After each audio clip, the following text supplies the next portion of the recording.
Baarlamaanka Dowladda Federaalka Soomaaliya ayaa ka dhex dhashay iyagoo kulan ku lahaa ay ka doodayeen muuqaallo baraha bulshada saacadihii u dambeeyay la isla wadaagayay oo la yaab muujinaya ayaa waxaa ka mid ahaa muuqaalkani waxay tilmaamayaa askartii ilaalinaysay nabadgelyada baarlamaanka oo kadib markii buuqaashi ka dhex dhashay gudaha u gashay had iyo goorna iyagoo aan ka badnayn maadaama ay wax kasta dhici karaan oo ay nabadgelyada meesha ay har iyo habeen ilaaliyaan kadib markii buuq ka dhex dhashay meesha firimbooda qabsaday ama CD sida loo yaqaano qaarkoodna ay qabsadeen ayaa askartii amniga sugasay soo gashay muuqaalada ayaa waxay muujinayaan askartii qaar ee baarlamaanka islaayeen muuqaalkan oo baraha bulshada aad ugu fiday ayaa ka mid ah wuxuuna tilmaamayaa askarigii oo uu nin xildhibaanihii feer intuu ku daadaamiyey kaas oo markii la kala qabtay xildhibaan ka mid ahay uu hayo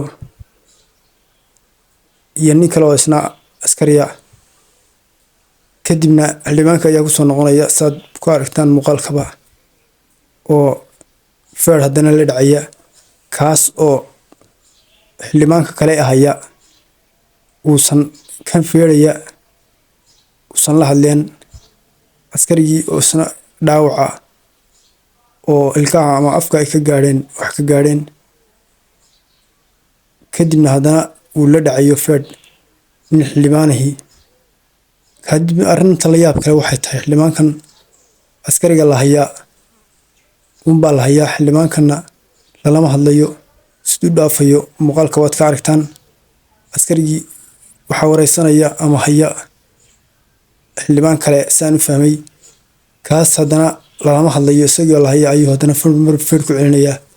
arrintan oo baraha bulshada aad muuqaalkan ugu faafay ayaa la yaab ku noqday bulshadii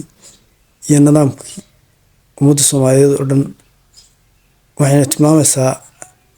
nidaam darre iyo foodo askariga nooca loola dhaqmayna wuxuu hadhow samayn doona ama ku dhaqmi doona ama qanacsanaanta nidaamka iyo amniga uu sugayo say noqon doonto waxa ka dhalan karaa ummadda iyo qofkii caqli leh waa garanayaa arrintan ayaa bulshada inteeda badan la yaab ku noqotay